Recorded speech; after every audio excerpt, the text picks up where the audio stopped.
बिस्मिल्लाहिर्रहमानिर्रहीम। International trade में, import export में एयरवे बिल या बिल ऑफ लीडिंग की अहमियत बहुत ज़्यादा होती है, क्योंकि आपकी उस कंसाइनमेंट का जो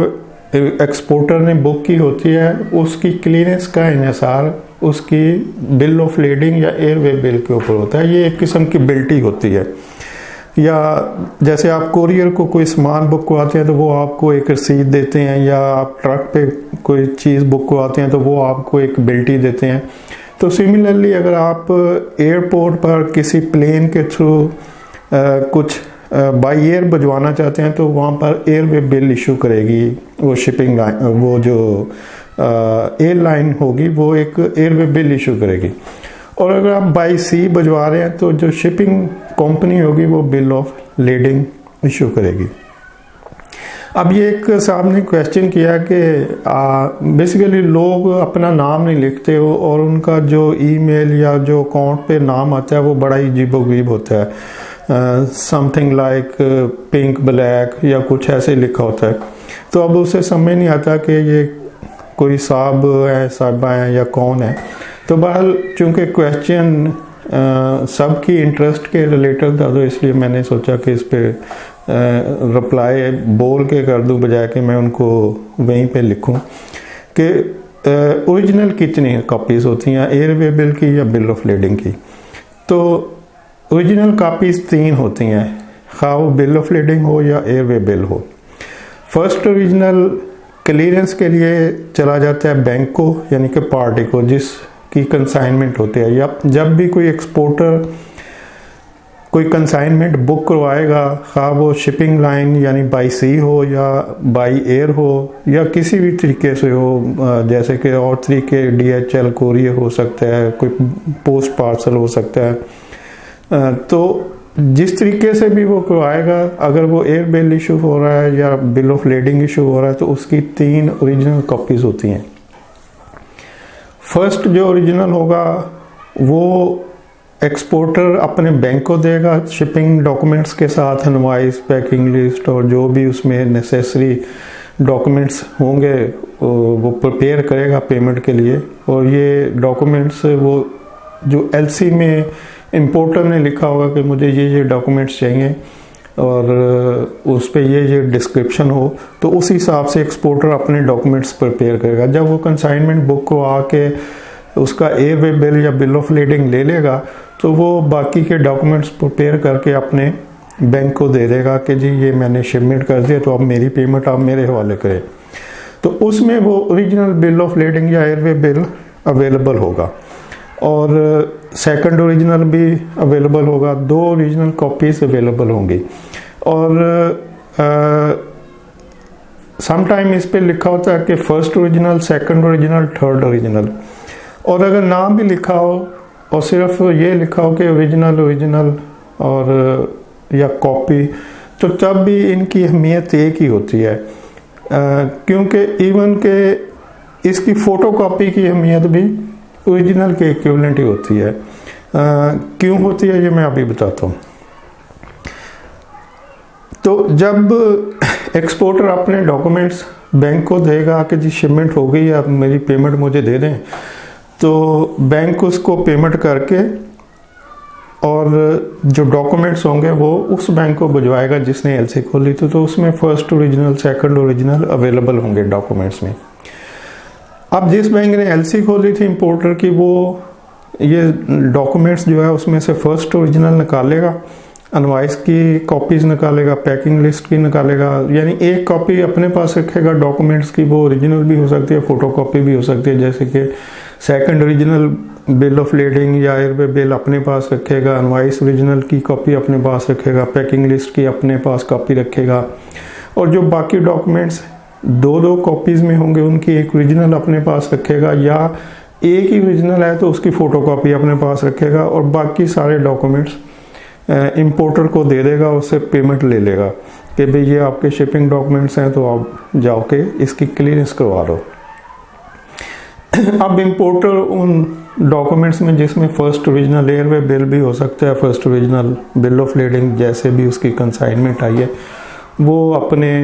क्लियरेंस के लिए वो डॉक्यूमेंट्स भिजवा देगा, क्लियरिंग एजेंट को भिजवाएगा, क्लियरिंग एजेंट कस्टम क्लियरेंस करवा के उसका सामान वहाँ से क्लियर करवा के कस्टम से तो उसके हवाले कर देगा। तो इस तरह से ये एक ट्रांजैक्शन कंप्लीट हो जाएगी। अब देखते हैं कि ये जो एयरवे बिल है, first original, second original, third original, और उसके बाद उसकी कॉपीज़ होती हैं। बिल ऑफ लेडिंग की शायद 3 कॉपीज़ होती हैं उसके बाद, और एयरवे बिल की 6 या 9 कॉपीज़ होती हैं। एग्जैक्टली मुझे अब याद नहीं है, क्योंकि मैं जो भी बोलता हूँ ये मेरा पुराना एक्सपीरियंस है, मैंने जो काम किया है उसकी बेस के ऊपर है। करंट सिचुएशन में भी कुछ चेंजेस हों, जैसे कि करंटली इलेक्ट्रॉनिक एयरवे बिल भी आ रहे होंगे कि इलेक्ट्रॉनिकली जो एयरवे बिल होगा वो भी हो रहा होगा, जिसका मुझे अभी आइडिया नहीं है। लेकिन जो मैनुअल कॉपीज़ दी जाती हैं वहाँ पे 3 ओरिजिनल तो डेफिनेटली होते हैं। एक ओरिजिनल जो इशूइंग अथॉरिटी होगी वो एयरलाइन हो सकती है या शिपिंग लाइन हो सकती है, वो अपने पास रख लेगी और 2 एक्सपोर्टर को दे देगी। एक्सपोर्टर वो दोनों अपने डॉक्यूमेंट्स में अटैच करेगा और अपने बैंक को दे देगा। वो बैंक एलसी ओपनिंग बैंक को सारा कुछ भिजवा देगा, यानी कि दोनों ओरिजिनल। और LC opening bank second original अपने पास रखेगा और फर्स्ट ओरिजिनल इंपोर्टर को दे देगा कस्टम क्लियरेंस के लिए। लेकिन अब यहाँ पर पॉसिबल है कि फर्स्ट ओरिजिनल मिसप्लेस हो जाए, तो अगर फर्स्ट ओरिजिनल मिसप्लेस हो जाए तो फिर सेकंड ओरिजिनल की भी उतनी ही वैल्यू होती है जितनी कि फर्स्ट ओरिजिनल की,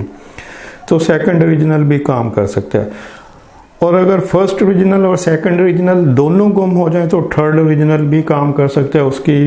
वैल्यू भी फर्स्ट और सेकंड के इक्विवेलेंट ही होती है। और अगर तीनों बिल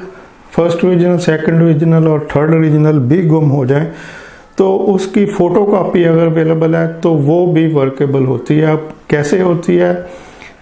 कि क्योंकि किसी भी बिल ऑफ लेडिंग या एयरवे बिल की अहमियत उस वक्त होती है जब बैंक उसको एंडोर्स कर देता है, जब बैंक उसके ऊपर अपनी स्टैंप लगा के साइन करके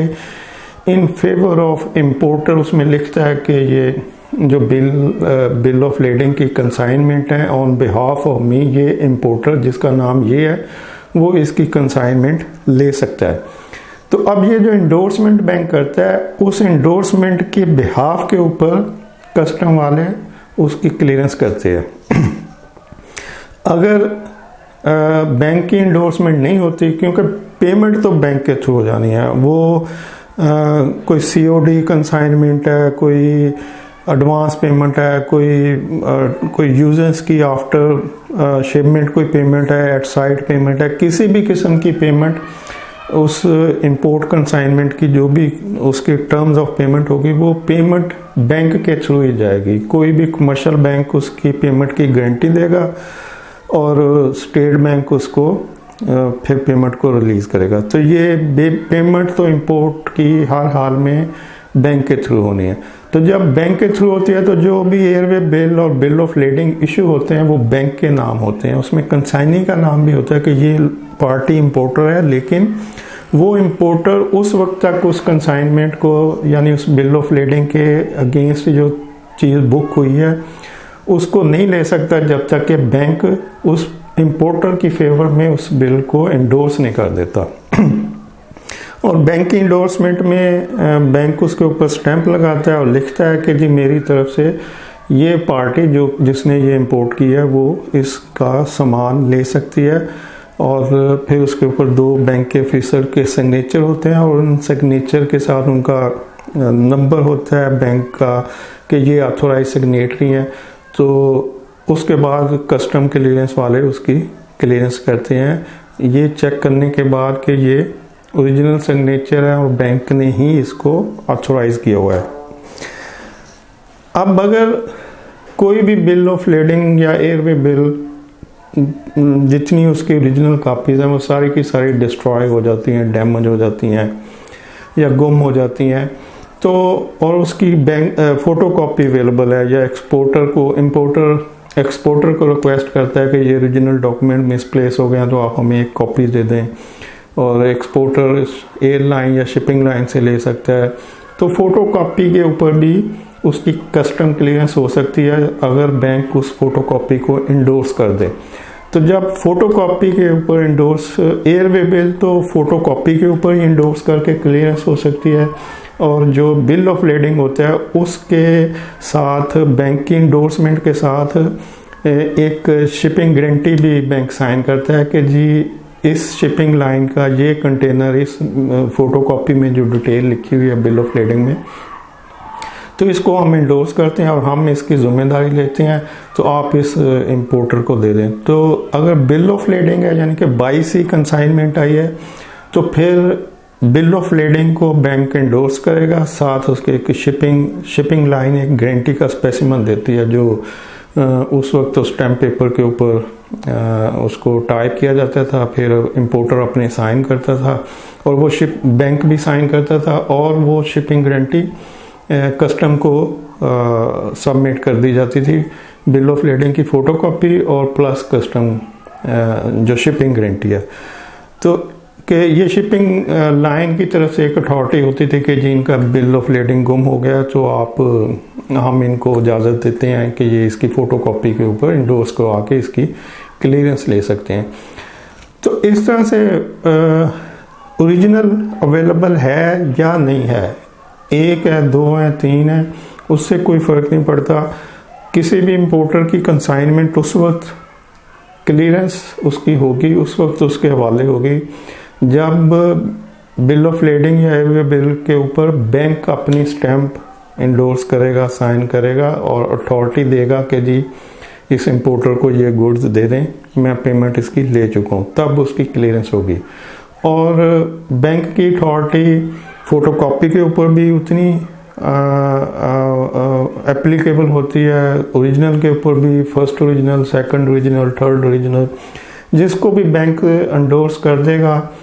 तो उसके ऊपर उसकी कस्टम क्लियरेंस हो जाती है। फ़ोटोकॉपी इसलिए भी वैलिड होती है कि सम टाइम जो बाई एयर कंसाइनमेंट्स होती हैं, जैसे अगर आज यूके से एक कंसाइनमेंट अभी बुक हुई है तो वो सुबह यहाँ लाहौर में पहुँच जाएगी, तो अब इतनी जल्दी ओरिजिनल डॉक्यूमेंट्स एक्सपोर्टर अपने बैंक को, फिर वो बैंक हमारे बैंक को नहीं भिजवा सकता, तो उसमें 2, 3, 4 दिन लग सकते हैं, हफ्ता 10 दिन भी लग सकते हैं ओरिजिनल डॉक्यूमेंट्स के आने में। तो जितनी भी बाई एयर कंसाइनमेंट होती हैं वहाँ पे मोस्टली फ़ोटोकॉपी को इंडोर्स करके ही क्लियरेंस हो जाती है कि चूँकि बाई एयर कंसाइनमेंट 2, 4, 10 घंटे या एक दिन के वक्फे से डेस्टिनेशन के ऊपर पहुंच जाती हैं, तो इतनी देर में लोग ईमेल या फैक्स के थ्रू वो एयरवे बिल की कॉपी फॉरवर्ड करते हैं इंपोर्टर को, और इंपोर्टर उस कॉपी को लेके बैंक जाता है कि जी ये मेरी कंसाइनमेंट आ गई है जो आपने एलसी खोली थी, तो आप इसको इंडोर्स कर दें और ताकि मैं अपनी क्लियरेंस करवा सकूं। तो यहाँ पे किसी शिपिंग गारंटी की ज़रूरत नहीं होती, आप सिंपल फ़ोटोकॉपी को बैंक से इंडोर्स करवाएं, उसकी इनवाइस को साइन करवाएं बैंक से, और जो बाकी डॉक्यूमेंट्स चाहिए क्लियरेंस के लिए वो पूरे करके, तो कस्टम क्लियर एजेंट को अगर आज कंसाइनमेंट यूके से बुक हुई है, सुबह यहाँ पहुँची है, तो कल मैं ये डॉक्यूमेंट्स बैंक लेके जाऊँगा, उनसे इंडोर्स करवा के कस्टम क्लियर एजेंट को दूँगा, वो अपने जो प्रोसेस करना है करके परसों सुबह मेरी कंसाइनमेंट रिलीज़ करवा के तो मेरे हवाले कर देगा। और यही बाई एयर का मकसद होता है कि as early as possible consignment जो है इंपोर्टर के हाथ में हो, चूँकि उसने बाई एयर मंगवाने का मकसद ही ये होता है कि अर्लीस्ट पॉसिबल उसको मिल जाए। अब जो बाई सी कंसाइनमेंट होगी वहाँ पे भी फ़ोटोकॉपी इंडोर्स होगी, लेकिन वहाँ पे साथ शिपिंग लाइन की एक गारंटी भी सबमिट की जाएगी कि जी ये जो कंसाइनमेंट है, कंटेनर है, ये इसका ओरिजिनल बीएल अभी नहीं आया, रास्ते में है या कहीं गुम हो गया है, तो लेकिन इसकी कंसाइनमेंट पड़ी है सी पोर्ट के ऊपर, तो इसको आप इंडोर्स करते हो, तो वहाँ पे फ़ोटोकॉपी पे ऊपर क्लियरेंस हो जाती है प्लस शिपिंग गारंटी लगा के। तो इस तरह से अगर ओरिजिनल बिल ऑफ लेडिंग की बात है कि कितने होते हैं, तो वो 3 होते हैं। एयरवे बिल भी ओरिजिनल 3 होते हैं। उसके बाद उसके पीछे कॉपीज़ होती हैं, जिसमें एयरवे बिल के साथ शायद 9 कॉपीज़ होती हैं और बिल ऑफ लेडिंग के साथ 3 होती हैं। और इसको आप फर्स्ट ओरिजिनल पे भी क्लियरेंस करवा सकते हैं, सेकंड ओरिजिनल पे भी करवा सकते हैं, थर्ड पे भी करवा सकते हैं, और इवन फोटो कॉपी पे भी करवा सकते हैं। Hope for understanding. Thank you. अल्लाह हाफिज़।